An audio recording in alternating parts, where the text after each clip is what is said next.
Mel Gibson is a famous Australian and American actor, director, screenwriter and producer who now needs no introduction. Over the years of his career, the performer has managed to embody many bright, spectacular, unforgettable images on the screen. Fans are delighted with the celebrity's acting skills, organicity and naturalness, regardless of whether the artist plays a character from past centuries or his contemporary. Childhood and youth. Mel Gibson, full name Malcolm Gerard Gibson, was born in January 1956 in one of the cities of New York State, Peekskill.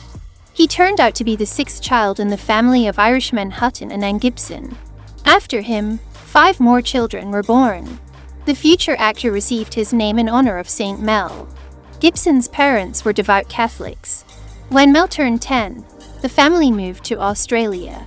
There the guy graduated from high school and went to Sydney, where he entered a theatre university. Gibson's cinematic biography began in his youth, at a time when the actor was still receiving higher education. He successfully debuted in the film Summer City. Acting career. After graduating from drama school, Mel was actively involved in films. In 1979, the Australian action movie Mad Max, which subsequently became a huge success, not only at home, but around the world. Some sources have reported that Gibson was not thinking about filming in this film, but accidentally decided everything. For company, the actor went to the studio with a friend who dreamed of getting the role of a policeman. And the day before, as a guest in the pub, he got into a fight, after which the next morning his face was decorated with bruises and bruises. But it played into the hands of the actor. The director George Miller immediately realized that he was the perfect candidate for the role of Officer Rokitansky. Mel in his eyes looked brutal and vulnerable at the same time. In the end, Miller's choice was correct. Gibson's game was appreciated, and the film for many years was a record for profit and budget. For release in the States, the picture had to be revoiced, because Americans barely understand the Australian accent of the performer. 2 years later, came out the second part of the thriller, after which Mel was his own in Hollywood. A year before the millennium, the actor appeared in the title role in the crime drama Reckoning, which was based on the novel The Hunter by Richard Stark, where he played the main role, the criminal porter. When the film was nearing completion, director Brian Helgeland was sidelined. He was replaced by John Peace, who remounted much of the film, introduced new characters into the narrative and included other storylines. But audiences still saw Helgeland's version in 2006. It had little in common with the project that had already passed the box office, but Gibson still represented the lead role in it. In 2000, the actor starred in films that increased his popularity. Mel appeared in the comedy What Women Want, where he played Lovelace Nick, who suddenly got the ability to read women's minds. The film also featured Logan Lerman, who introduced Nick as a child. The performers looked so organic in the frame that they continued to work together in the movie The Patriot. Logan reincarnated as the younger son of Gibson's character, and Heath Ledger the eldest. Theme of patriotism was imbued with drama about the Vietnam War. We Were Soldiers, an adaptation of memoirs of Lieutenant General Harold Moore. Mel got the lead role, and the actor's game was highly appreciated by critics. In spite of the positive characteristics of soldiers on both sides, the film was not allowed to be shown in the Socialist Republic.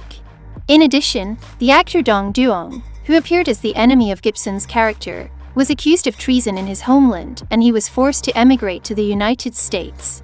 In 2010, Gibson played the main role of an investigator in the thriller Edge of Darkness.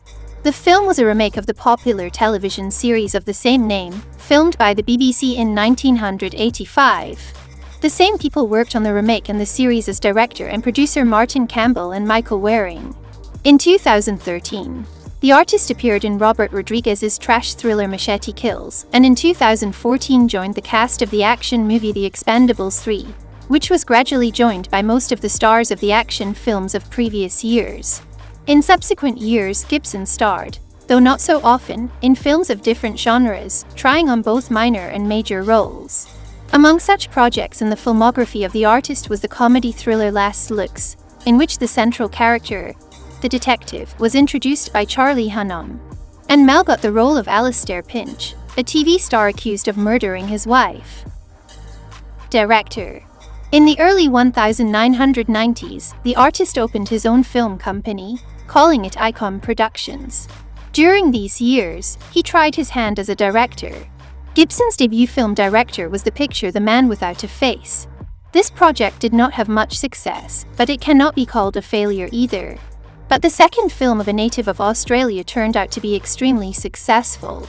The epic drama about the Scots' struggle for independence, called Braveheart, brought real fame to Mel. The project received 10 Oscar nominations at once, and won half of them. Gibson's next directorial work, The Passion of the Christ, was released in 2004 and shocked viewers and critics. The film showed the last 12 hours of the life of Jesus Christ, his memories before the crucifixion and events in the lives of people somehow connected with the crucifixion. The main role, Jesus Christ, was played by James Caviezel, and the role of Mary Magdalene was played by Monica Bellucci. The painting faithfully recreated the life of Palestine at the beginning of our era, using Aramaic and Hebrew languages. The details of everyday life turned out to be extremely accurate. But the director displayed the scenes of cruelty so reliably that not everyone can watch them. Critics then accepted the tape with sharply negative reviews. But the audience and Pope John Paul Roman II highly appreciated the film. The project was successful at the box office and brought the creators a lot of money. The actor publicly supports the views of traditionalist Catholics. After the film was released on the screen, at a meeting with religious fans, Gibson said that the Holy Spirit was the author of the film, and he himself was only a conductor of ideas coming from above. Also, in an interview for the New Yorker magazine, the director admitted that he has signs that, according to the screen star, are understandable to any Catholic. One of Mel's most successful films as a director, the film Apocalypse, was released in 2006. Despite the big name, this is not a disaster movie, but a historical epic about the life of the Maya tribe, about the period of extinction of a mysterious civilization. The events take place at the end of the Columbian era, in the Roman 15th century, in Yucatan. All the characters in the film speak, respectively, the Yucatan language. In 2012, Gibson began filming the film 7 Nights, although he had previously stated that Apocalypse was his last directorial work. At the same time, the actor played in the crime thriller Get the Gringo, where he introduced a criminal who stole $4 million.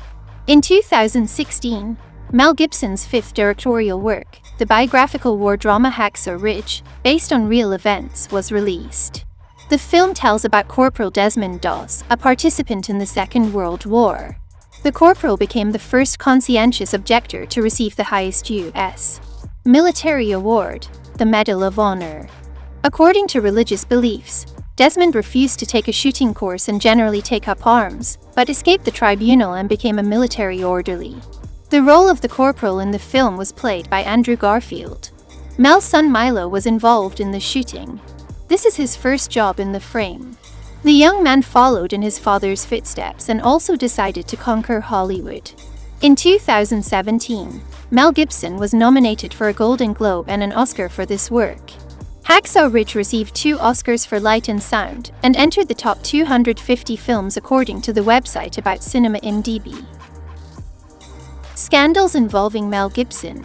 Mel Gibson gets into scandalous situations quite often. It is known that his father is a traditionalist Catholic, whose views are characterized by extreme conservatism. For example, he called the Second Vatican Council a consequence of the conspiracy of Freemasons with Jews, and the Holocaust was an invention of the Zionists. Gibson responded very sharply to the criticism of journalists because he did not dispute his father's views. I must say that the actor and director have never been particularly ceremonious with media representatives. For example, about the correspondent of the New York Times, the performer said that he was ready to kill him like a dog. In even worse terms, he spoke about his biographer. A well-known fact was the abuse of alcohol by the artist, to which he became addicted since adolescence. In 1984, Gibson was deprived of his driver's license due to alcohol intoxication at the wheel. As Mel admitted, his addiction to drinking once almost pushed him to suicide. But a few years later, in 2006, the star was arrested again for drunk driving. Gibson was sharply criticized for anti-Semitic statements and homophobia. Moreover, he categorically refused to apologize to sex minorities. The artist also confessed his sympathies for traditionalist Catholics who reject stem cell research. coupled with harsh statements and alcoholism, almost cost a celebrity a career in Hollywood. For several years they refused to shoot him. But Mel managed to pull himself together, to become more restrained, which had a beneficial effect on his work. Personal life. Mel Gibson's first wife was Robin Moore. He met her in 1979. The girl worked as a dental assistant and lived next door to an aspiring actor. A year later, the couple decided to get married. It happened after a street fight, during which Mel received a concussion. During the treatment, only Robin was with him. The couple lived together until 2009. 7 children were born in this marriage. Oksana Grigorieva. In the spring of 2009, the tabloids reported changes in the personal life of the screen star. It became known that Mel and his wife have not been together for 3 years. The reason for the collapse of the family was the Russian actress and pianist Oksana Grigorieva. In May of the same year, Gibson announced on one of the shows that Grigorieva would soon give him an 8th child. And so it happened. In autumn, the woman gave birth to a daughter, Lucia. For a new family, the artist bought an $11 million mansion in Malibu from his colleague David Duchovny. The house is located in a hilly area. The whole plot is surrounded by greenery, and from the poolside there is a beautiful view of the ocean. After 11 years, the artist decided to sell the estate at a price of $14 million. The relationship with the new woman did not work out right away. In the spring of 2010, the couple officially divorced. The divorce process was accompanied by loud scandals. Oksana accused her ex-husband of domestic violence and demanded impressive alimony. The actress published a recording of one of the family conflicts on the network, which thoroughly spoiled the reputation of the screen star. Other relationships. In the fall of 2012, the tabloids wrote about Gibson's affair with Ashley Cusato, an athlete and stuntman. This relationship quickly dried up. In 2016, it became known that Mel would become a father for the 9th time. The 59-year-old artist was preparing to give birth to 24-year-old Rosalind Ross, who previously worked as an acrobat rider. In early 2017, the couple had a son, Lars Gerard. Gibson shows indifference to social networks, preferring live communication with friends and fans, but there are many fan pages dedicated to his work on Instagram. The actor often surprises the audience with eccentric actions. For example, by the age of 60, he became the owner of a full beard, which made him look like Santa Claus. The actor assured that he would not part with facial hair, which his grandchildren really like. But in early 2017, on the eve of the Golden Globe Awards ceremony, Gibson changed his mind and got rid of his beard. In the photos that adorn many tabloids of the world, the audience's favorite appeared rejuvenated.